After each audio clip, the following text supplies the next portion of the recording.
예배 인도자의 자리에 설 때 느끼는 기쁨이 여러 가지가 있는데요. 저는 찬양 인도자로 자주 서잖아요. 사실 말씀 자리보다는 찬양 인도자의 역할로 많이 서는데요. 그때도 그리고 지금 성가대와 동일하게 느끼는 그 기쁨이 어떤 것이냐 하면 제가 하나님 앞에서 나름 준비했던 그 찬송이 설교 말씀과 연결이 될 때입니다. 그때 하나님께서 우리 안에 계시는구나.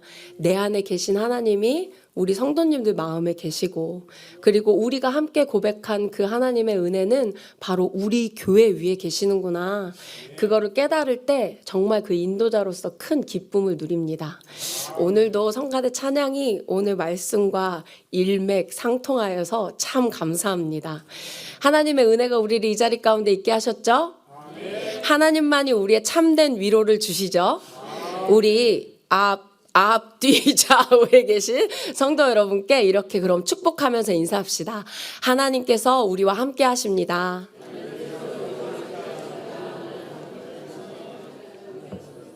한 번 더 특별한 인사를 하고 싶은데요. 하나님께서 당신을 주목하십니다.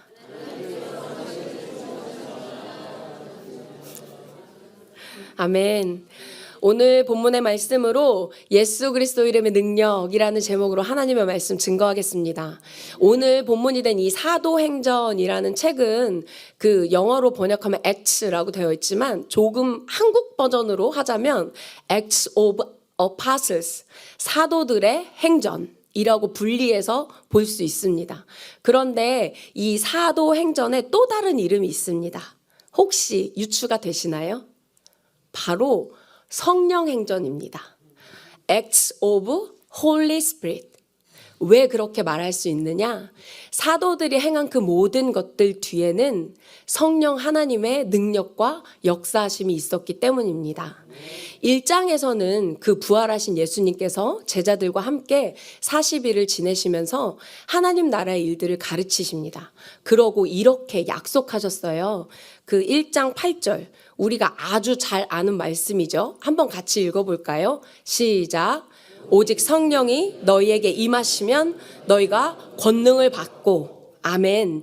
이 약속을 주셨어요. 그래서 바로 2장에는 그 사도들이 모여서 합심하여 기도할 때에 성령님께서 임하시는 오순절 성령 강림 사건이 일어나게 됩니다.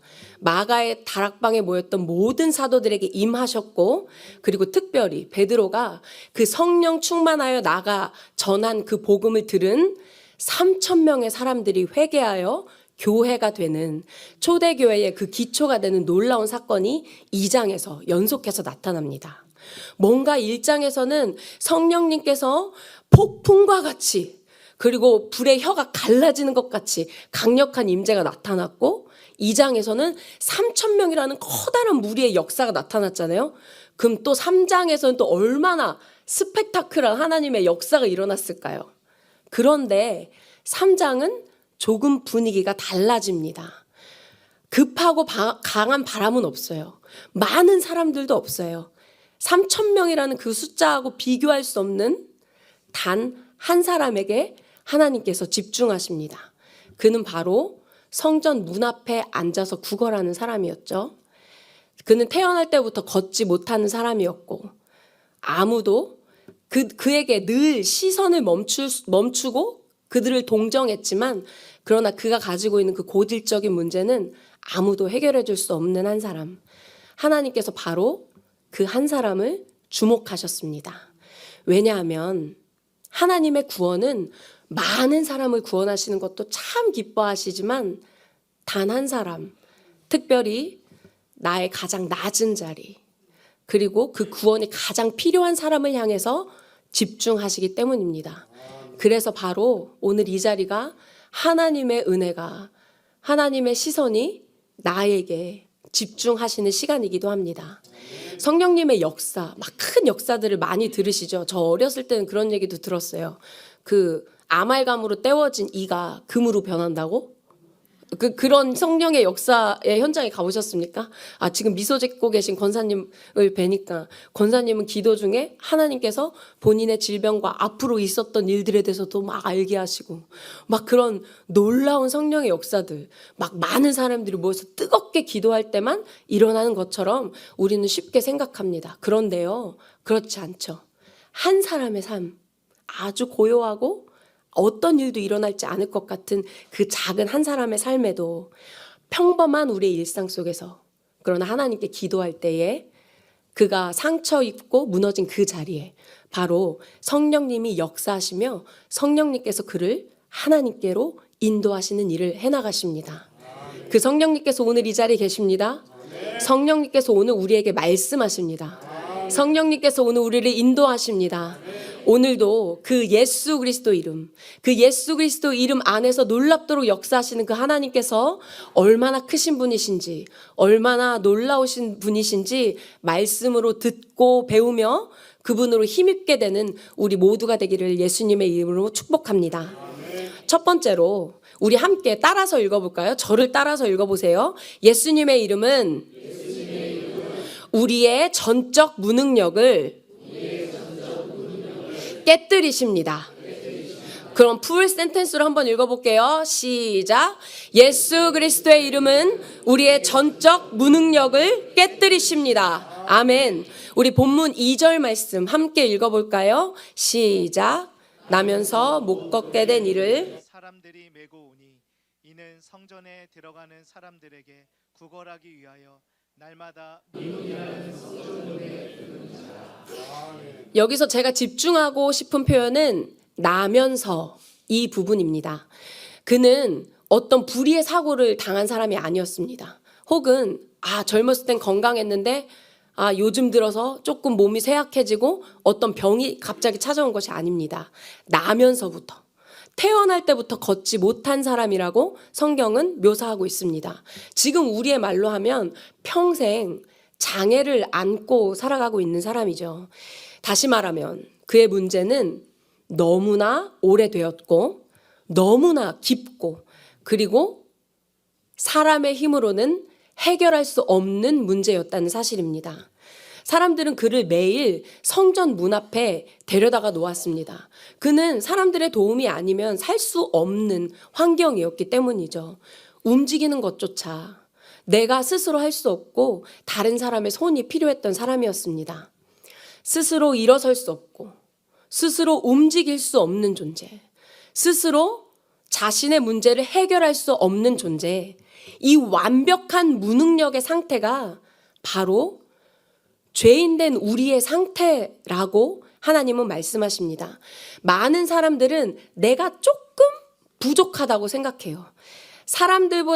다른 사람들보다 조금 더 노력하면 좋아질 거야.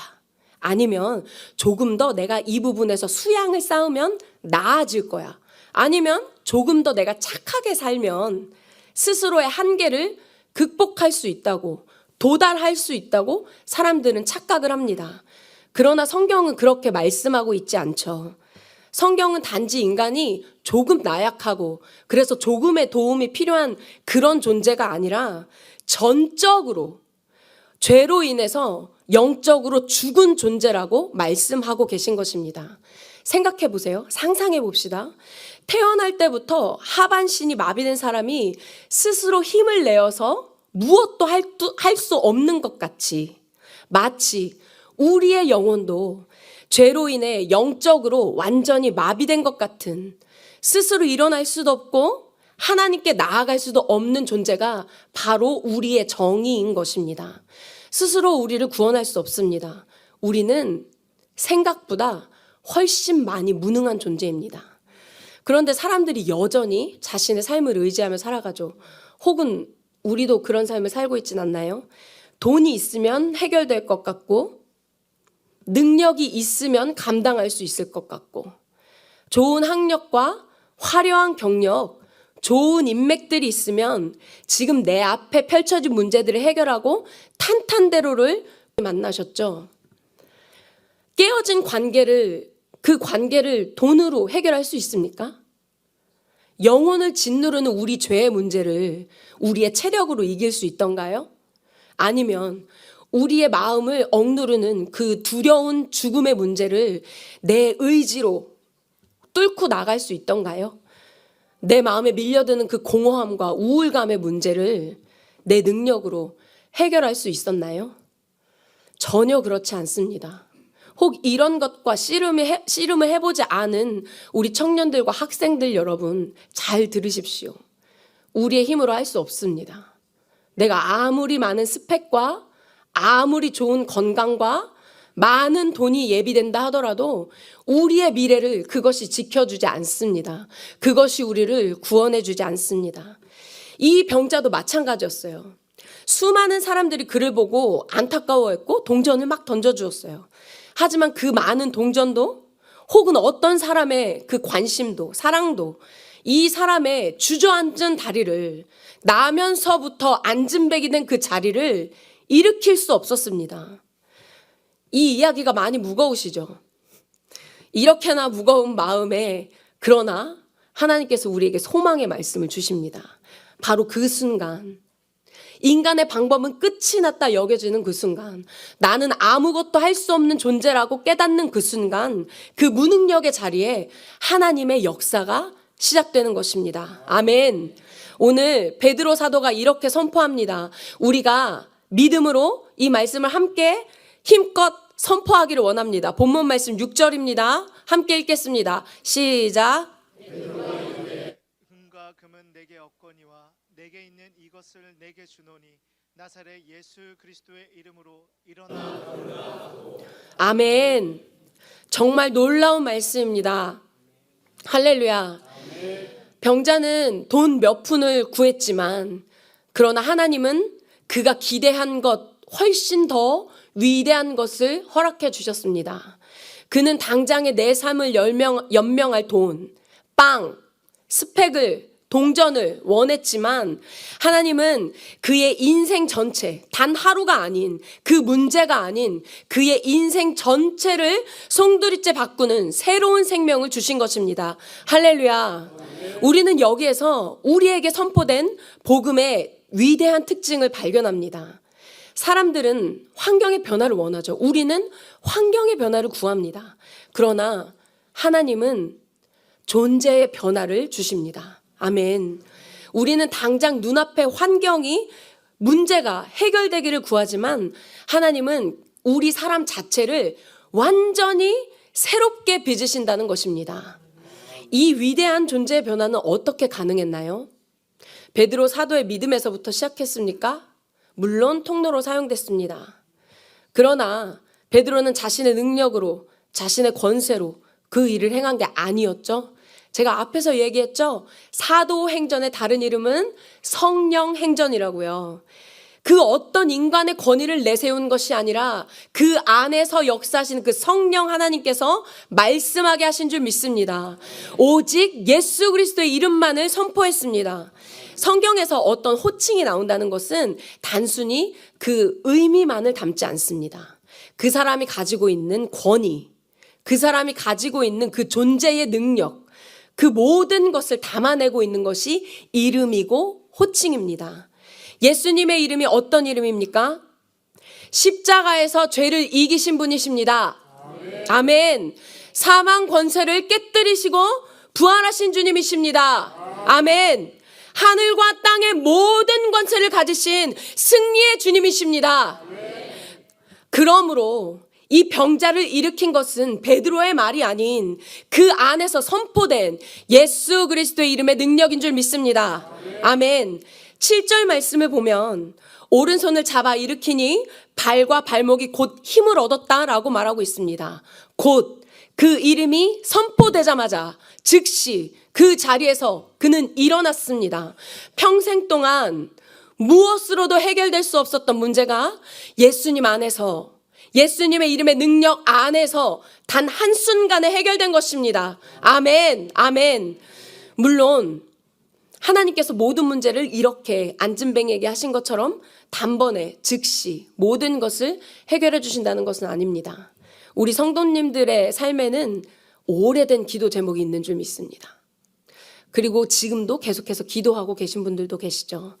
그러나 그것이 즉시 해결이 되든 혹은 그렇지 않든 분명한 사실은 우리의 한계를 넘어서 참된 변화와 기적을 일으키시는 분은 언제나 예수 그리스도로부터 시작된다는 것을 우리가 꼭 기억하기를 바랍니다.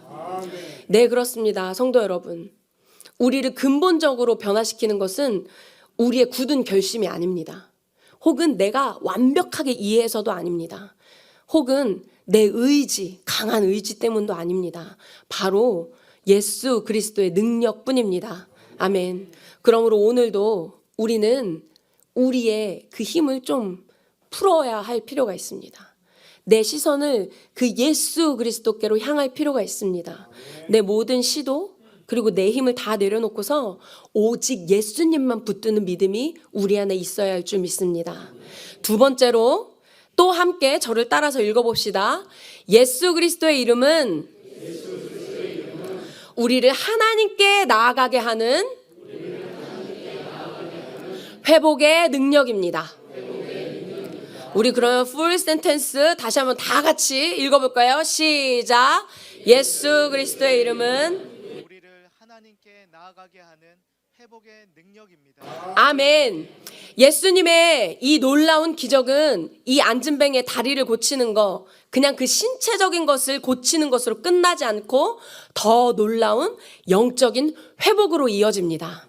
많은 사람들이 이 본문을 읽으면서 병자가 걸었다는 사실에만 집중해요.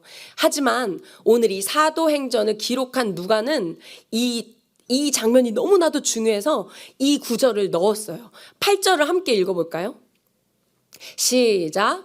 뛰어서서 걸으며 그들과 함께 성전으로 들어가면서 걷기도 하고 뛰기도 하며 하나님을 찬송하니. 아멘. 우리가 진짜 놓치지 말아야 될 핵심, 그리고 오늘 이 본문의 핵심은 성전으로 들어가면서입니다. 이 사람은 평생 성전 문 앞에 앉아 있었습니다. 한 발자국만 더 가면 성전에 들어갈 수 있는데 매일 성전의 그 턱 끝까지는 도달했지만 단 한 번도 성전 안에는 들어가지 못했습니다. 다른 말로 하면 하나님의 임재, 하나님과의 관계 가운데에 들어간 적이 없다는 사실입니다. 당시 유대 사회에서는 그 장애를 죄의 결과로 여기는 그런 사상들이 있었습니다. 그래서 이렇게 다리 전 사람, 이 장애인은 성전에 들어올 수 없는 부정한 사람으로 분리가 되었죠. 이렇게 내가 내 몸을 내 힘으로 내 의지대로 가눌 수 없는 것도 너무 괴롭고 슬픈데, 그런데 사람들의 편견 그리고 부정한 자라는 낙인, 그래서 내 의지대로 사람들에게 부탁해서라도 들어갈 수 없는 소외된 사람이었던 사실입니다. 성전 문 앞에는 있었지만 하나님이 계시는 그 임재 앞에 가장 가까이에는 있었지만 여러 장애와 여러 한계들로 하나님께서 주시는 그 온전한 기쁨과 자유를 누리지 못하는 삶이었다는 사실입니다. 그런데 그런 그가 이제 성전 안으로 들어갑니다. 이것은 단순한 장소의 이동이 아니죠. 그냥 한 발자국 문턱 하나 넘은 장소의 이동이 아니에요. 평생 구걸하며 문 밖에서 슬피 울며 이를 갈았던 사람이 하나님 앞으로 나아가게 됐다는 사실입니다. 이제는 하나님 앞으로 담대히 나아가, 나는 부정한 자가 아니라, 끊어진 자가 아니라, 소외된 자가 아니라 하나님께 담대히 나아가 주를 예배하는 자로 변화됐다는 사실입니다. 이것이 바로 복음이 하시는 일입니다. 복음은 단순히 우리의 환경을 바꾸는 거, 문제 해결을 해주시는 거, 거기에 그치지 않고 우리의 영적인 위치를 바꾸시고 우리의 정체성을 바꾸시고 단절되었던 하나님과의 관계를 연결해 주시는, 완벽하게 회복시켜 주시는 능력인 것입니다. 이것이 바로 예수님께서 우리 안에 오신 목적인 것입니다. 예수님은 우리의 문제 해결을 위해 오시지 않았죠. 떡으로 배불리기 위해서 오신 거 아닙니다. 병을 고쳐서 건강하게 살라고 오신 거 아닙니다. 물론 내 병든 자를 고치기 위해서 오셨다고 말씀하셨죠. 그러나 그것이 최종적인 목적은 아닙니다. 예수님이 이 땅에 오신 것은 우리를 하나님께로 인도하시기 위하셔서 이 땅에 오셨습니다. 죄는 하나님과 우리의 사이를 가로막았지만 예수님께서는 그 몸을 찢으셔서 우리와 단절됐던 그 하나님과 아버지와의 그 우리의 관계를 새롭게 연결하시는 능력이 되어 주셨습니다. 할렐루야. 그래서 이 복음의 최종 목적은, 예수님께서 몸 찢겨 죽으신 그 목적은, 우리를 구원하신 그 예수 그리스도 이름의 목적은 우리의 육체의 건강이 아닙니다. 세상의 성공도 아닙니다. 그것은 더 깊은 곳을 향합니다. 복음의 최종 목적은 하나님과의 관계 회복이고 우리를 하나님의 임재 앞으로 인도하시는 것입니다. 생각해봐요. 만일 지금 이 안진뱅이가 다리를 고침 받았어요. 그래서 어떤 말과 경주하여도 지지 않는 체력과 튼튼한 다리가 있다고 칩시다. 그런데 하나님을 만나지 못했다면 그것이 무슨 소용인가요? 계속 하나님을 만나지 못한 채 성전 밖에서, 성전 제일 가까운 곳에서 하나님의 임재를 누리지 못한다면 그것은 그에게 참된 복인 건가요? 그것은 그냥 일시적인, 썩어져 없어질 그냥 육체의 개선일 뿐이죠. 참된 회복은 생명의 근원이신 하나님께 다시 연결되는 것. 그래서 그에게 있었던 가장 큰 기적은 그의 다리가 나은 것뿐만이 아닌 그가 성전으로 들어가게 된 것인 줄 믿습니다. 예수님께서는 이렇게 말씀하십니다. 마태복음 16장 26절 말씀입니다. 사람이 만일 온 천하를 얻고도 제 목숨을 잃으면 무엇이 유익하리요? 사람이 무엇을 주고 제 목숨과 바꾸겠느냐? 아멘. 세상의 부귀영화, 성공과 건강, 내가 원하는 그 모든 것을 다 얻는다고 해도 참 생명이신 그분을 모른다면, 그 하나님과 연결되지 않는다면 그 결과는 영원한 죽음일 뿐입니다.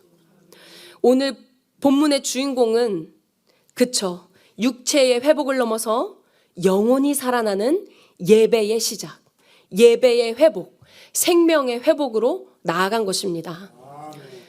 이 고침받은 그가 가장 먼저 한 일이 무엇인 줄 아세요?